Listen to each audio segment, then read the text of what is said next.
I am on an emotional roller coaster this evening due to conflicting reports about Scottie Barnes' availability in a potential Kevin Durant trade, so I'm going to sort all of that stuff out here in this video. Additionally, the betting odds have shifted in terms of the probabilities of Toronto acquiring the superstar talent available on the trade market, and there's a bunch of rumors, chalks, and chatter that have been going around that I'm going to summarize coming from Suns fans, Nets fans, and obviously Toronto Raptors fans, which I think will be some fun banter to end off this video. So without further ado, let's dive straight into it.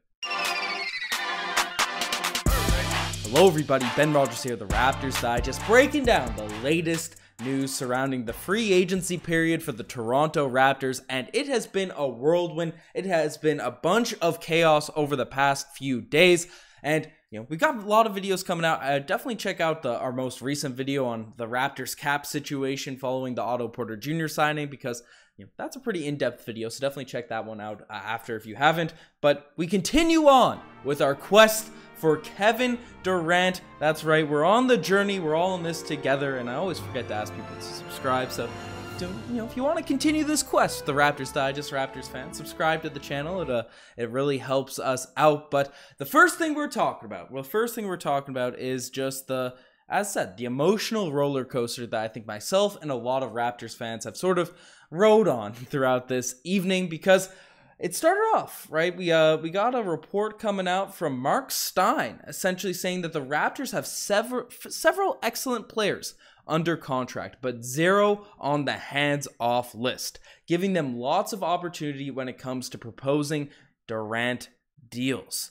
Now, this was very contradictory to a video I made yesterday, which was built off of a report from Michael Grange that essentially said that the Toronto Raptors are staying away from adding Scottie Barnes to any potential trade package sent over to the Brooklyn Nets. They're just trying to keep him remaining out of any potential conversations, right? That was the report from Michael Grange. Obviously, he has an up and down history in terms of reporting everything. Well, everything he reports coming true in the end. Maybe it could have been a ploy, all this, that, and whatever. But I decided to believe it because I want to believe it. I don't want the Toronto Raptors to trade away Scottie Barnes. In the 5 videos I've made on this topic, I've held true to that stance. I just don't want it to happen, but even though I trust Masai and whatever he ends up doing. So Mark Stein coming out with this sort of quote, with this sort of perspective, because obviously he's a locked-in guy himself, and one of the, not on the tier of Woj, Shams, and Brian Windhorse's carving himself out a niche on the head table of reporters this weekend, but he's not on that level, but he's definitely a respected insider. I'm always creeping the Mavs subreddit. They're my second favorite team, and apparently he's always getting things right for the Dallas Mavericks, so maybe I'm a little bit biased due to my second team and trusting this guy, but that was the report, and you read that the way through, right? There's no one on the hands-off list. That seems to indicate that it's directly combating what Michael Grange had to say, and that everyone's available in a potential deal for Kevin Durant. So obviously that led to an uproar amongst Raptors fans. It led to some emotional turmoil for myself, because I don't want to get rid of Scottie Barnes. I think the duo of Scottie Barnes, Kevin Durant on this team would be immaculate. I'm excited to potentially see it. However, I don't want it to come at the expense of our 80 something time Scottie Barnes award winner, right? Don't want any of that to happen, even if it breaks my heart trading away OG or any of our other guys. But for Kevin Durant, sacrifices have to be made, but not sacrifices in the sense of a 20-year-old rookie of the year candidate with superstar potential, right? We just cannot do that. Now, this is where the conflicting, obviously, Michael Grange and then the Stein report, he was catching a bunch of flack, and then he had to clarify his comments coming out in a tweet right here, right now, which I'll show up on the screen here, and it's a tweet basically summarizing what he said on Spotify Live. But my whole point about Toronto is, one of the reasons they keep coming up is they don't have anyone on that rookie destination list, right? So that's the reason the guys like Bam Adebayo can't be involved in the Kevin Durant trade, this rookie destination list, because if you sign one of those big rookie extensions and you're on your team, your destination, I don't know, it's an archaic rule according to Brian Windhorse, but it's a rule that essentially states that if you sign one of those rookie contracts, you're stuck with your team, or your team that you're currently on can't have more than 2 of those types of players. So a lot of these guys are sort of held out of the mix because of this rookie destination list. And the Raptors don't have any of those guys. So apparently, Mike Stein might be walking his comments back a little bit. I'll pull his quote up here again.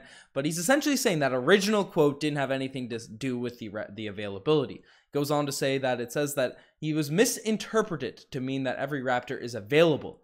But that's not what he intended. So he's not really clapping back saying that no one is available. But he's saying that's what his comments were sort of meant to say. Right? He doesn't have any insight into who's available or who's not on the Toronto Raptors front, or who Masai Ujiri is willing to fish out to the Brooklyn Nets in a potential deal. So that's a lot. You got to be clear with your words there, Mark Stein, because you're frustrating a lot of people. I've been looking through, getting on the burner Reddit accounts and tweeting at some, or Reddit and at some Nets fans that are trashing on our other assets and all that sort of stuff, but man, it was a bit of chaos there. And I wanted to just vent on this sort of situation because I got a bunch of texts tonight from my friends that are Raptors fans saying, okay, Scottie's available now, Grange is full of it, all of that sort of stuff. But no, it seems to have been walked back. So I'm still holding on hope that the Raptors are not going to trade Scottie Barnes.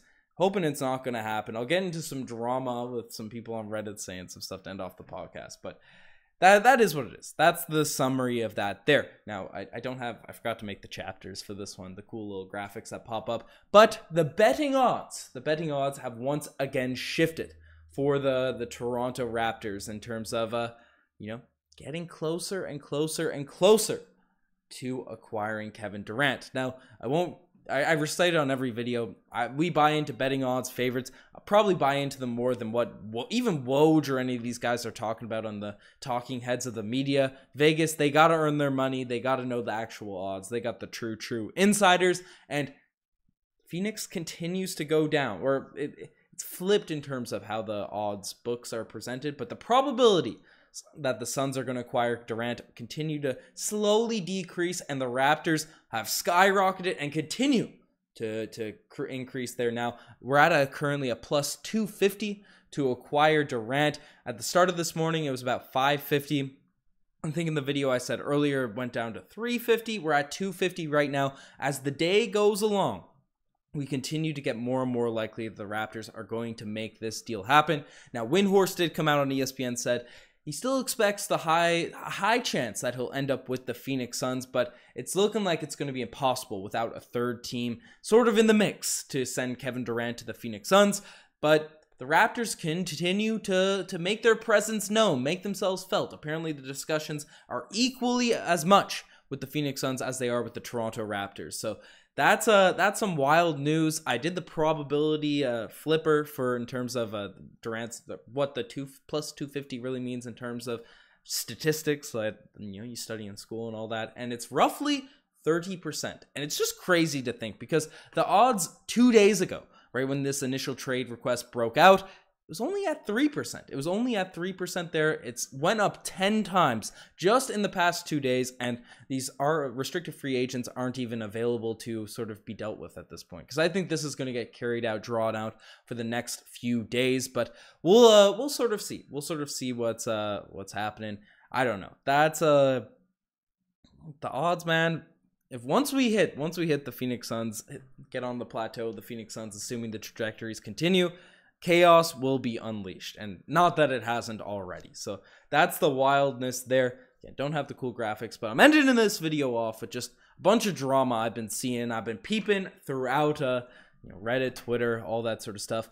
One bit of drama is apparently the Golden State Warriors are trying to trade for Kevin Durant as well now. They don't seem that substantiated by big credible reporters. I think it's Mark Stein as well, or Mark Spears. One of them ended up reporting it, but I don't see a world where Kevin Durant goes back to the Golden State Warriors. Even if they have the assets to do it, I think KD would straight up sit out. I think he would get too much flack, right? He would be ruined on the social media, on everything, if he ends up going to Golden State, joining a team that just won a championship. This guy's legacy was tarnished in the eyes of some people because he joined a team that lost in the finals. even if it's not by his own doing, if he gets traded to the Golden State Warriors, that would be chaos. That would be, maybe the Nets are petty and they want to mess with Kevin Durant and they go ahead and do it, but that's a timeline that, honestly, for the jokes, might even be more fun than if he comes to the Raptors. But not really. We want to see Kevin Durant come to the Raptors, assuming it's for the right price. But that's one little root, one little nugget there. We also had someone getting some reactions on Reddit. I peeped. He says he's his buddy's Masai's personal driver, and apparently the thing holding up the deal is Scottie Barnes, but the Raptors are willing to do it, and if they do fork up Scottie Barnes to Brooklyn, they want other assets in return. I'm not putting any weight into some rando on Reddit that's apparently Scottie Barnes' driver, or Masai Ujiri's driver, but there's that going on. There's a huge narrative also being pushed across the NBA saying, I don't know how it would be morally right. I don't know how the universe would align that Kevin Durant would join a team that cheered on his injury. I've seen that on the Nets subreddit. I've seen that on the Phoenix Suns. I've seen that across Twitter. And man, people gotta chill with all that sort of stuff. Yes, there was certainly some meephuses out there going cheering on the injury, knowing that we won the championship, this, that, and whatever. I'm not arguing that those people didn't exist, but the roar that you heard in the Raptors arena was the fact he turned over the ball in a potentially close-out game in the NBA Finals for the first Toronto Raptors series. We got a steal. We were going back in transition the other way. I think we scored on that possession. Obviously, the building's going to be electric. The Raptors crowd is always nuts. Once the crowd realized KD was injured, they were chanting KD in the stands and doing all that sort of stuff. Sure, there's definitely some people celebrating that he got hurt and all that, but that's too drawn out. It's too drawn out. It's kind of jokes that we see it everywhere, but I don't know. Lots of random nonsense, lots of random stuff on the go with all that sort of stuff. But anyways, that's me ranting about everything that's been going on. The latest news in terms of Kevin Durant. It could have been something a lot more substantial, but I just wanted to take everyone through the whirlwind that I think a lot of Raptors fans went through this evening. Make sure no one's still hung up on that Mark Stein report. The betting odds continue, and yeah, it's just pure chaos out here, man. But you guys are the best for making this far. Check out the Instagram, the TikTok, the Twitter, all that cool stuff. Again, subscribe to the Raptors Digest if you want to keep up with the latest Toronto Raptors news for free agency and all that. TikTok has also been popping off. Right, the TikTok, we've been spamming the TikToks. I've got a new strategy to make them a little bit quicker. So definitely going to be more consistent on that. So check that out as well. Anyways, enough of me rambling. I'm signing off. Cheers.